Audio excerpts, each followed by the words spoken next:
ओम अज्ञानतिमिरन्धस्य ज्ञानाञ्जनशलाकया चक्षुरुन्मिलितं येन तस्मै श्रीगुरुवे नमः। नमो विष्णुपदाय कृष्णपृष्ठाय भूतले श्रीमते भक्तिवेदान्तस्वामिनिते नामिने। नमस्ते सरस्वती देवे गौरवाणी प्रचारिणे निर्विशेष शून्यवादी पाश्चादेशतारिणे श्री कृष्ण चैतन्य प्रभु नित्यानंद श्री अद्वैत गदाधर शिवासदि गौरभक्तवृंद। हरे कृष्ण कृष्ण कृष्ण हरे हरे, हरे राम राम राम हरे हरे। भागवत के संदर्भ में आपका स्वागत करते हैं और आज हम रामायण के डाउट्स को लेते हुए आगे बढ़ रहे हैं और डाउट क्लैरिफिकेशन फ्रॉम रामायण। इसमें हम किष्किंधा कांड में प्रवेश किए हैं। किष्किंधा कांड में आपको हम अंदर लेके चलते हैं।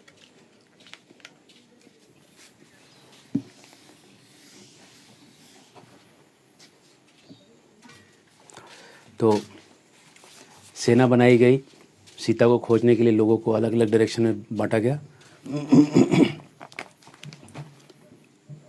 तो 4 डायरेक्शन दिया गया, पूरब, पश्चिम,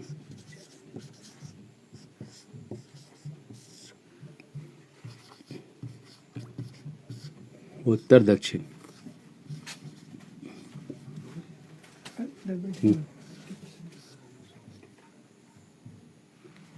क्या होगा? 90% डेटा यूज हो गया दिखा रहा है। चलेगा।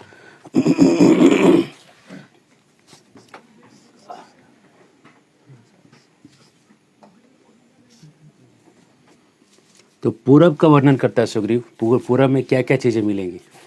तो हमने वैदिक कॉस्मोलॉजी में देखा है सेम चीज़ है, लेकिन थोड़ा सा यहाँ पे डिटेल में और एक फ़र्क है। सुग्रीव घूम के आया सब जगह पे, तो वहाँ के लोगों के बारे में भी बता रहा है, वहाँ के लोग कैसे कैसे। भागवत में इतना डिटेल नहीं है उन जगहों में कैसे कैसे लोग रहते हैं। खास करके डेंजरस लोगों के बारे में ज़्यादा इसको पता है कि वहाँ पे कैसे डेंजरस लोग हैं और वहाँ पे कैसे डेंजरस लोग हैं।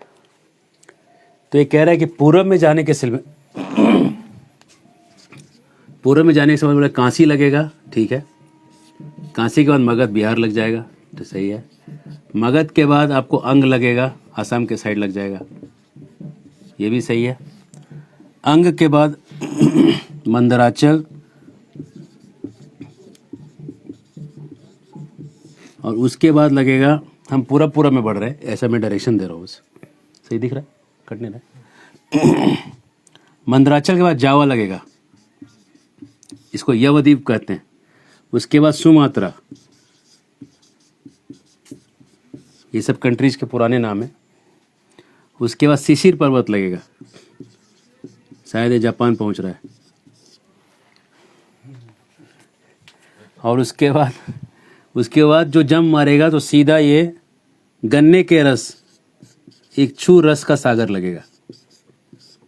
मतलब है कि जापान के आसपास से कहीं पे उसका चैनल खुलता है।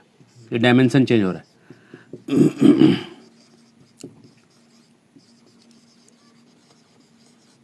डायमेंशन चेंज हो रहा है यहाँ पे।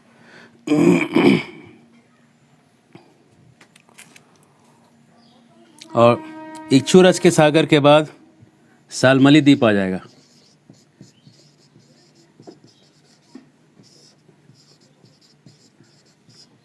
सालमली द्वीप के बाद सुरा मतलब दारू, सुरा का समुद्र है।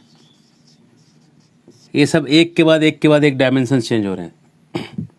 उसके बाद घी का समुद्र है, उसके बाद दही का समुद्र है, उसके बाद दूध का समुद्र है, उसके बाद मीठे पानी का समुद्र है। ये हम उत्तर में नहीं जा रहे हैं, इसको कंफ्यूजन हटाने के लिए इसको मिटा देते हैं, जिससे कि ये ना लगे कि हम कहीं उत्तर और कोई डायरेक्शन में जा रहे हैं। ये बस पूरब है। पूरब के डायरेक्शन में इतनी सारी चीज़ें बताई, ये एक के बाद एक ही मिलते जाएंगे। मीठे पानी का जो समुद्र है पूरब में, उसके आगे बड़वा मुख है। ये बहुत इंपॉर्टेंट है टेक्निकली। एक आग लगा हुआ है मीठे पानी समुद्र के आगे, जो बहुत ही फायरी है। और यहाँ से मीठे पानी के समुद्र से 13 योजन उत्तर में एक पहाड़ है, जिस पहाड़ पे अनंत भगवान बैठे हुए हैं।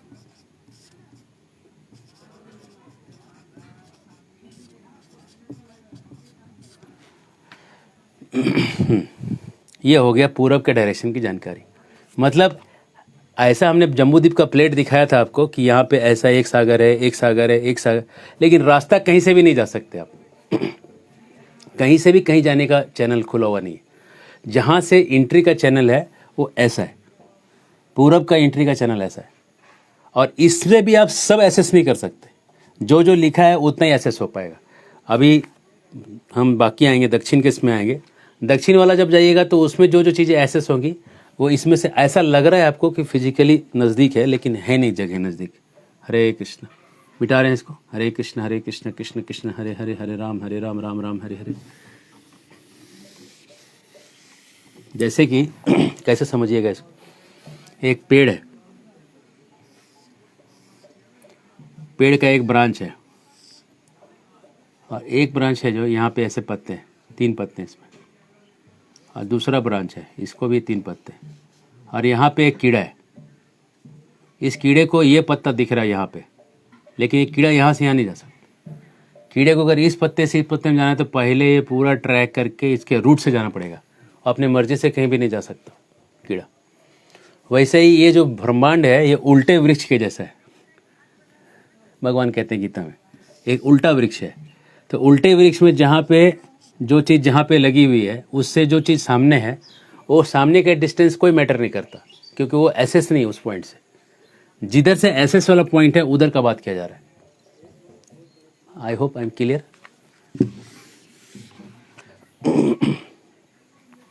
दक्षिण में देखिए क्या क्या है। दक्षिण में जाते जाते जाते आपको आएगा लंका, इतना तो सबको पता है। लंका के बाद आएगा, लंका से और 100 योजन आगे, 800 मील आगे आएगा पुष्पित, पुष्पति आएगा। और पुष्पति से आगे आएगा कुंजर। ये पर्वत हैं, सब बड़े बड़े पर्वतों के नाम है। कुंजर से आगे आएगा, ऐसे आगे बढ़ने से पितृलोक, मतलब ये डायमेंशन चेंज हो गया,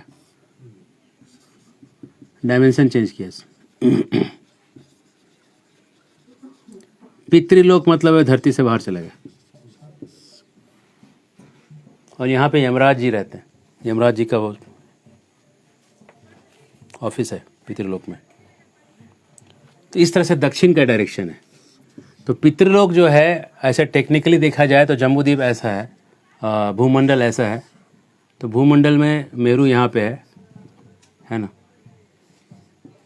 मानसोत्तर पर्वत है। तो पितृलोक ऐसा दिखता है कि नज़दीक है कहीं पे, लेकिन ये है नज़दीक, लेकिन इधर से ऐसा रास्ता ऐसा नहीं है। केवल एक साउथ का ही रास्ता पितृलोक तक पहुंच रहा है, और कोई भी रास्ते से आप आइएगा तो वहाँ तक आप एसेस नहीं ले सकते। हरे कृष्ण।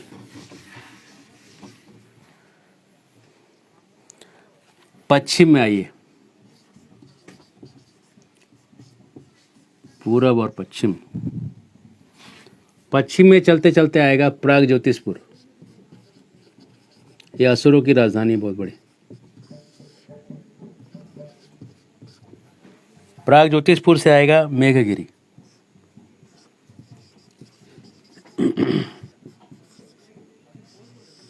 इंद्र के ऊपर इंद्र का डायरेक्ट कंट्रोल है इस मेघगिरी पे, यहाँ से सारे बादलों को कंट्रोल करता है। और मेघगिरी से आगे बढ़ने पे आएगा मेरू। हरे कृष्ण। मतलब मेरू ऐसे सीधा देखने में, सीधा तो उत्तर में है धरती से, लेकिन उत्तर में जाने से मेरू नहीं मिलेगा आपको, आपको पश्चिम वाला रूट लेना पड़ेगा, तब उस रूट से आप मेरू पकड़ सकते है ना। और मेरू के बाद आएगा और पश्चिम जाइएगा तो आएगा 10,000 योजन और आगे जाइएगा तो आएगा अस्ताचल।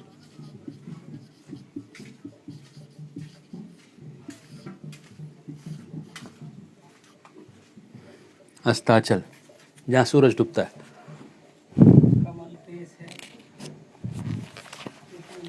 अब हम उत्तर में आएंगे। ये सब सुग्रीव 1-1 लाख बंदरों को एक एक डायरेक्शन में भेज रहा है खोजने के लिए। उत्तर में आते हैं, उत्तर के दिशा में हिमालय आएगा। अब ये हिमालय वो हिमालय नहीं है हमारा वाला, ये हिमालय 10,000 योजन ऊंचा वाला जो हिमालय है उसकी बात कर रहे हैं। और इस हिमालय से 100 योजन और आगे जाएंगे, डायमेंशन चेंज होगा, कैलाश पर्वत आएगा। ये स्वर्ग लोक आ गया, मतलब ये रास्ता उधर स्वर्ग लोक को जाने का है। हालांकि हिमालय के क्रॉस करते करते करते मेरू आना चाहिए, लेकिन ये कैलाश आ जा रहा है। और इस कैलाश में एक जगह साइड में कहीं कुबेर का निवास है। साइड मतलब बहुत छोटा जगह नहीं है, कुबेर का निवास। कुबेर का हाथी जो है उसको घूमने के लिए पूरा धरती का जितना एरिया है कुबेर के हाथी और हथनियों को घूमने के लिए। तो उस कैलाश के कितने किनारे में कुबेर है तो सोचने का विषय है। और उसके बाद उत्तर दिगवर्ती समुद्र है, उत्तर दिगवर्ती समुद्र।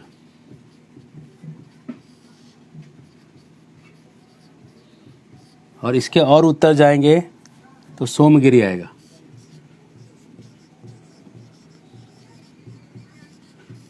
इस तरह से डायरेक्शंस हैं। आप कौन सा डायरेक्शन पकड़ोगे उस डायरेक्शन में क्या क्या चीज़ें मिलेंगी वो इधर से ऐसे ऐसे डिसाइडेड है। तो अब हरे कृष्ण मिटा देते हैं। हरे कृष्ण। ये सारे बंदर निकले एक एक डायरेक्शन में, 1-1 लाख बंदर। और दक्षिण में जो निकले वो हनुमान जी निकले, नल निकला और जामवंत निकले, द्विविद निकला, मैन निकला, नील निकला। ये सब दक्षिण की तरफ निकले। जब दक्षिण की तरफ ये बंदर निकले तो इनको क्या हुआ कि खोजते खोजते इनके एक गुफा में घुस गए। और गुफे में ये जो एक इतना सारा खाने पीने का सामान उनको दिख गया। खाते पीते इनका जो है 1 महीने का टाइम दिया था, 1 महीने का टाइम गुफा में ही ख़त्म हो गया। फिर जब वो कोई जादुई शक्ति से वहाँ से बाहर निकले, निकलने के बाद वो समुद्र के पास अपने आप को पाए। अब ये लोगों के बीच में फूट पड़ गया कि अब वापस जाएं या नहीं जाएं। तो फूट ऐसा पड़ गया कि 1 लाख बंदर जो थे 3 ग्रुप में डिवाइड हो गए थे। एक जो बंदर थे वो कह रहे थे कि हम वापस उसी गुफा में जाके अंदर घुस जाएंगे और छिप जाएंगे। दूसरा जो ग्रुप था वो कह रहा था कि वहाँ भी जाएंगे तो बचेंगे कि नहीं पता नहीं, यहीं पे एक पैर पे खड़े होकर आमरण अनसन करके मर जाएंगे। तीसरा ग्रुप था जो अंगद के साथ था। अंगद कहता है जाके क्या फ़ायदा है, मैं नहीं जा रहा हूँ, मैं यहीं रहूँगा। वो मतलब इन दोनों ग्रुप के साथ भी नहीं था। 3 ग्रुप फूट चुके थे। अब हनुमान जी को कहा जाता है बुद्धि सागर, बल से ज़्यादा बुद्धि। तो बुद्धि का इस्तेमाल हनुमान जी ने कैसे किया, पहले बताते हैं। बुद्धि के 8 गुण क्या क्या होते हैं। हमने पहले बताया था लेकिन फिर आज बता रहे हैं। बुद्धि के 8 गुण।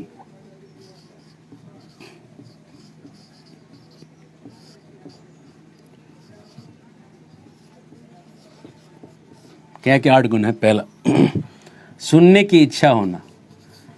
जिसको सुनने की इच्छा नहीं, एकदम 1 नंबर का बेवकूफ। जो सुनना ही नहीं चाहता, 1 नंबर का निपट बेवकूफ आदमी, एक्सपर्ट फुल।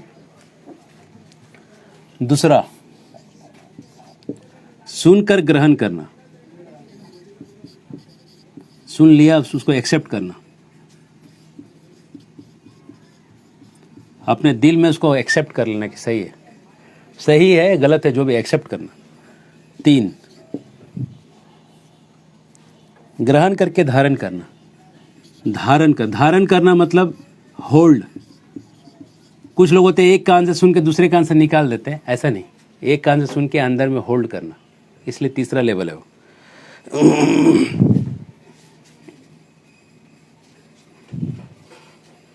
अरे एक और रह गया, सुनने की इच्छा के बाद 2 नंबर पे सुनना, तब ये 4 हो जाएगा, ये 3 हो जाएगा, ये 4 हो जाएगा।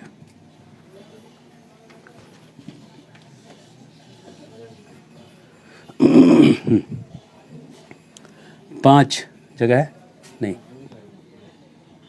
5 पे इधर दिख रहा है 5। दोनों साइड को एनालाइज करना, ऊहापोह कहते हैं इसको, एनालाइजिंग बोथ साइड्स।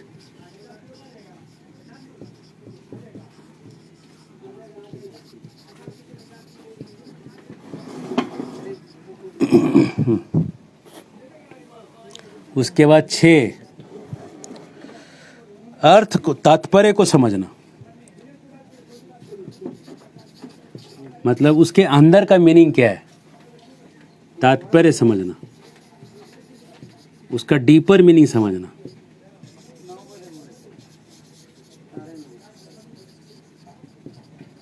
ये जो समझ गया उस 6 लेवल पे है। 7 तत्व ज्ञान से संपन्न होना, कंक्लूजन से संपन्न होना, इनरिच्ड विथ कंक्लूजन। दिख रहा है? ये 7 और 8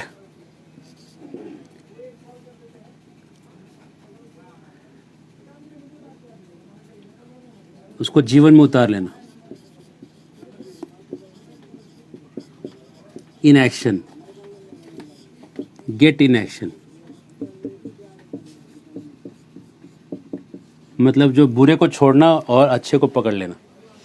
इतना करने के बाद आदमी को बुद्धिमान का 8 लेवल है। अब आप कौन से लेवल पे किस चीज़ में कहाँ अटके हैं आप देख लीजिए इसको। इस एनालिसिस से आप समझ सकते हैं कि कहाँ किस किस प्रॉब्लम में हम कहाँ कहाँ कब कब कैसे कैसे अटके रहते हैं। हरे कृष्ण। सो आप फोटो क्लिक कर लें। हरे कृष्ण कृष्ण कृष्ण हरे हरे, हरे राम राम राम हरे हरे। बुद्धि के 8 गुण। अब इसको हनुमान जी अप्लाई करने वाले हैं, इसलिए आप नोट कर ली। हरि बोल मिटाते थे।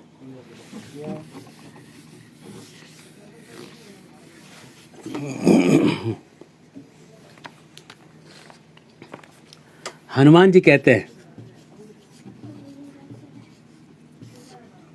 पहला चीज कहते हैं हनुमान, सुनो अंगद, सारे बंदर तुम्हारे साथ हो सकते हैं, सुहोत्र, जामवान, नील और मैं तुम्हारे साथ कभी नहीं हो सकते। हम हमेशा सुग्रीव के हैं। अब हनुमान जी ने इन चारों को जाके मीटिंग करके पूछा नहीं, बस अनाउंस कर दिया। इससे लोग जो थोड़े इधर उधर होते हैं ना माइंड में, वो अपने साइड आ जाते हैं। ये 4 लोगों का नाम उन्होंने ऐसे ही, सब बड़े बड़े टॉप गन लोग हैं, इनका नाम अनाउंस कर दिया, ये सब मेरे साथ हैं, सुग्रीव के साथ हैं। तो इसका मतलब है कि नीचे के बंदरों को अब डर लगेगा कि मेन लोग जाके उधर जाके फूट के बता देंगे, हम पिट जाएंगे। तो अंदर से लोगों के अंदर ड्रिफ्ट चालू हो जाएगा कि इसमें ज्वाइन हो जाओ, ये पार्टी ज्वाइन, नया पार्टी खुल गया, हनुमान पार्टी। दूसरा इन्होंने पहला लिया जामवंत, सुहोत्र,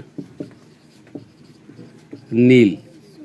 ये 3 जो हैं, 3 और मैं, ये 4 जो है हम सब सुग्रीव के हैं, तुम्हारी नहीं। ये कहते ही सब लोग डर जाएंगे।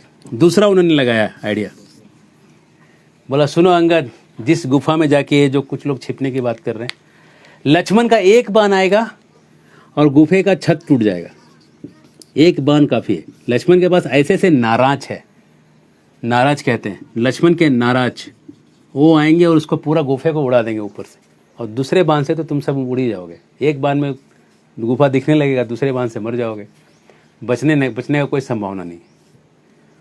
तीसरा, अब देखो दिख रहा है, तीसरा कह रहे हैं कि गुफा में जैसे तुम जाके रहोगे, वानर तुम्हारा त्याग कर देंगे। क्यों त्याग कर देंगे वानर तुम्हारा? अरे जो जात ही जिसका बंदर है, वो ज़्यादा देर तक क्या पकड़ के रख सकता है? आप बंदर को अगर आप बोलोगे मेरे घर का रखवाली कर देना, कितना देर करेगा? बंदर को आप बोलोगे इसी पेड़ में बैठे रहना, कितना देर बैठेगा वो? बंदर को आप बोल दोगे एक ही छत पे बैठना, तुमको जो चाहिए मिल जाएगा, बंदर बैठेगा? बंदर का नाम ही है बंदर, बेचारा एक जगह बैठ नहीं सकता हो। एक पोल पे री करके हिलाएगा, पोल से नीचे उतर के ऐसे शांत बैठ जाएगा, फिर दौड़ के कहीं पेड़ पे चढ़ जाएगा, फिर उसको हिलाएगा, फिर नीचे आके शांत बैठ जाएगा। बंदर मतलब डिस्टर्ब्ड माइंड, पूरा मन उसका जो है ना फुली डिस्टर्ब, ऑटोमेटिक माइंड है उसका पूरा, सिचुएशन देख के तुरंत बदलता है। तो कह रहे ये बंदरों पे तू विश्वास कर रहा है कि तेरे साथ रहेंगे? हाँ, बंदर तुमको छोड़ देंगे, जैसे तुम उनको नीचे सुलाओगे, अच्छा खाना नहीं दोगे, अच्छा फल वल नहीं मिलेगा, इनको अपने घर की याद आएगी, बीवी की याद आएगी, ये तुमको छोड़ देंगे। और सबसे बड़ी बात, जो राजा का नहीं हो सका वो तेरा कैसे हो सकता है? सुग्रीव ने तो इतना खिलाया पिलाया इन लोगों को, ऐसे सुग्रीव का ये बंदर नहीं हो पाया, ये बंदर तेरा कैसे होगा? बंदर तो मुझे त्याग देंगे। उसके बाद चौथा पॉइंट बोलते हैं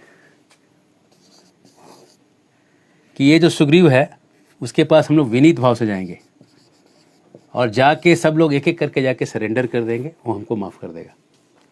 हनुमान जी प्रपोज कर कुछ पॉजिटिव भी दे रहे हैं। और उसके बाद ये क्यों मान लेगा? कहते हैं तुम्हारी जो माँ है ना तारा, वो उसकी बहुत जो है चहेती है, तो तारा को कभी वो रुलाएगा नहीं। और तुमको कुछ हाथ लगाया मतलब तारा को टेंशन आ जाएगा। इसलिए हम लोग वापस चलते हैं और वापस चल के मामला सेटल कर लेते हैं। हनुमान जी ने जो किया उसका रिजल्ट कुछ नहीं आया, लेकिन हनुमान जी ने जैसे किया उस चीज़ को, एक आदर्श चीज़ है। इससे अगर नहीं आएगा तो कभी नहीं आएगा। कभी भी आप जब आप टेक्निक्स लगाते हैं तो रिजल्ट ओरिएंटेड मत लगाइए, डिटैच होकर लगाइए। लगा दीजिए बेस्ट, उसके बाद हुआ नहीं हुआ छोड़ दीजिए उसको। तो हनुमान ने टेक्निक तो लगा दिए, 1 2 3। पहला उसने निकाला भेद नीति, दूसरा निकाला उसने भय नीति, तीसरा उसने निकाला साम दाम दंड भेद। हाँ, तीसरा उसने ये भी भेद ही किया, बानर तुम्हारा त्याग कर देंगे, भेद नीति लगाया है ना। उसके बाद बोला चलो विनीत भाव से चलेंगे, साम नीति। और तारा का कभी वो अप्रिय नहीं करेंगे, है ना, ये भी साम नीति। इन चारों नीतियों से उन्होंने घुमा दिया पूरे मानस, लेकिन इफेक्ट नहीं हुआ। अंगद ये सुनने के बाद कहता है, सुनिए क्या कहता है अंगद।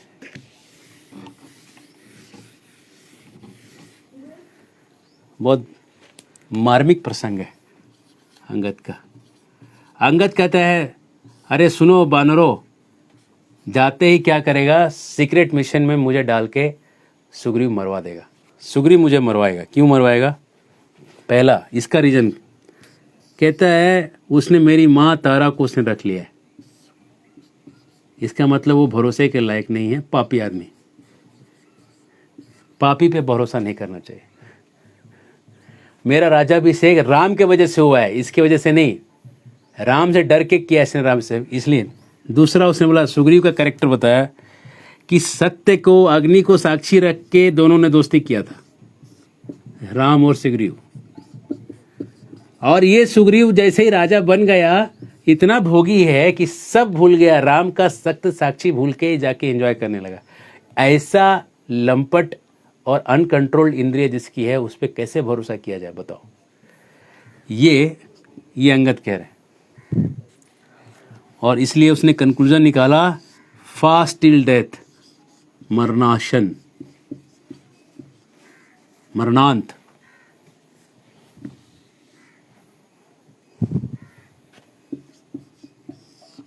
उपवास। ये कंक्लूजन निकला सुग्रीव अंगद का। हम मरेंगे यहीं पे, अब हम मरेंगे। और सब बंदर लोग बोले अब कहाँ, गुफे में जाके भी फायदा नहीं है, वहाँ भी जाएंगे तो मरेंगे। इससे अच्छा कम से कम इज्जत के साथ भूखे यहीं मर जाते। 1 लाख बंदर वहाँ फास्टिंग करने लगे और फास्टिंग करके मरने की तैयारी करने लगे। हनुमान जी ने ट्राई किया, बेस्ट ट्राई किया, इससे अच्छा कुछ हो नहीं सकता। लेकिन इसका फ़ायदा होगा, इनके मन में जो एक डाउट था वो क्लियर हो गया। अब है कि अगर चांस मिलेगा तो लोग सेवा करेंगे, पहले वो स्थिति नहीं थी। तो जब ये सब बातें चल रही थी, मरने के, उपवास करके मरने की बातें चल रही थी, तो उधर एक गुफा से एक बड़ा बाज निकला। उसका नाम संपाति था, गीत था। और उसने सुना कि बहुत सारे लोग, 1 लाख लोग मरने वाले हैं। तो कहने लगा, जैसे कि आपने किस्मत में अगर खाना पाप लिखा है तो पाप हमारे को भूखा रखता है, वैसे जब खाना लिखा है तो 1 लाख बंदर मरने की बातें करते हैं। 1 नहीं 2 नहीं। आज जब खाना लिखा है तो कितने दिन से खाना नहीं मिला है, आज जब मिल रहा है तो 1 लाख बंदर बोल रहे हैं मर जाएंगे, मैं इतने लोगों को मैं खाऊंगा, मैं अकेला नहीं। और जब संपाति जब सुन रहा था तो सुनते सुनते किसी ने ये भी बोला, हमसे अच्छा तो जटायु था, कम से कम इज्जत से मरा, कुछ करके मरा, उसका तो नाम भी है। हम तो इधर भूखे मरेंगे, कोई फायदा नहीं। अब जटायु जो था इसका भाई था संपाति का। संपाति बोला, अरे तुम जटायु की बात कर रहे हो, कौन हो तुम? जटायु की कहानी जब पूरा सुना संपाति की, जटायु ने कैसे राम की रक्षा किया, तो संपाति को समझ में आया कि क्या बात चल रहा है, ये सब सीता को खोजने निकले।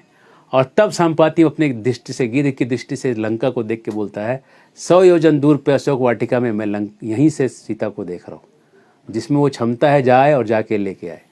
और ये बताते ही संपाति जो बूढ़ा हो गया था, जो सूर्य में जाने से झुलस गया था, झुलस के जो जल गया था, सारे उसके नए पंख निकल जाते हैं और संपाति एकदम खुले आकाश में उड़ता हुआ निकल जाता है। और अब बंदरों के पास समस्या नंबर 2 है कि इस सागर को कूदेगा कौन। मेंद और द्विविद आते हैं, बोलते हैं हम 70 योजन कूद जाएंगे, हम 80 योजन कूद जाएंगे। जामवंत कहता है मैं 90 योजन कूद जाऊंगा। अंगद बोलता है मैं 100 योजन कूद जाऊंगा, लेकिन आ पाऊंगा कि नहीं पता नहीं। तो जामवंत बोला बेटा जब जाएगा तू तो आएगा कौन? बोला आना तो मुझे ही पड़ेगा। तो फिर तू जो आ ही नहीं पा रहा है तो फिर जाएगा कैसे? तो बोले अब कौन है? तो देखे कि सारा मैटर सुलझा के हनुमान दूर जाके बैठे हुए। तो हनुमान को जाके ये लोग याद दिलाते हैं कि बचपन में बाल समय रवि भक्ष लियो, तब तीनों हूँ लोक भयो अंधियारो, को नहीं जानत है जग में, कपि संकट मोचन नाम तियारो। जब जाकर उनको याद कराया गया कि आपने क्या क्या किया था, हनुमान जी एकदम जाग गए और बोले अरे ये कुछ नहीं है, ये 100 योजन की लंका कुछ नहीं है, मैं 10,000 योजन जाके मेरू तक, उसके आगे उदयाचल जा सकता हूँ, उदयाचल पे जाके बिना जमीन को टच किए मैं यू टर्न मार के अस्ताचल जा सकता हूँ, पूरा ब्रह्मांड का दूसरा साइड, और बिना जमीन को टच किए फिर से यू टर्न मार के यहीं आके खड़ा हो सकता हूँ। इतना बड़ा हीरो मिल गया, आप तो सब लोग नाचने लगे, है ना। और उसके बाद हनुमान जी बोले सब हट जाओ, मैं जब कूदूंगा तो बहुत ज़ोर से हवा चलेगी। सब लोग पीछे हट गए, लेकिन जो मूर्ख शेर और हाथी थे वो आसपास घूम रहे थे तमाशा देखने के लिए।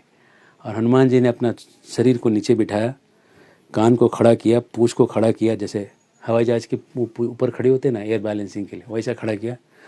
सारा शक्ति को उन्होंने हृदय में धारण किया और हृदय से सीता जी के चरणों को ध्यान किया, राम के चरणों को ध्यान किया, और वहाँ पे ध्यान करके पूरा शक्ति लगा के वहाँ से कूद गए।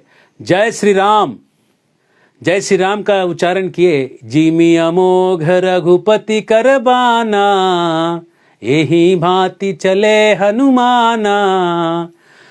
कैसे निकले? जैसे रघुपति के बाण निकलते हैं अमोघ, कितनी स्पीड से निकलते हैं, वैसे हनुमान जी कूद गए सागर में। और कूदते ही उनके पीछे पीछे हाथी शेर सब उड़ गए, पेड़ पौधे सब उड़ गए।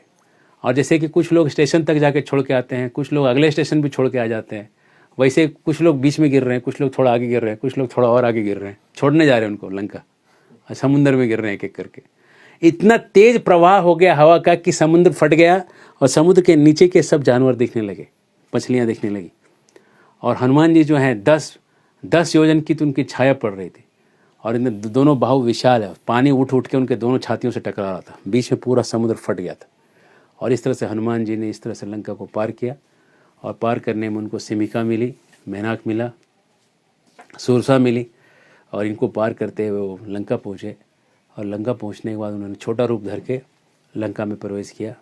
ये हम कथा कल बताएंगे क्योंकि डाउट्स फिर कल क्रिएट करेंगे इसके ऊपर, है ना। और जिनको रामायण सुनना है, रामायण के मैंने लिंक शेयर किया अपने पेज पे, ट्रूथ फ्रॉम केशवानंद पेज पे, तो वहाँ से आप देख लेंगे। हरे कृष्णा, बहुत बहुत धन्यवाद। जय श्रील प्रभुपाद की जय।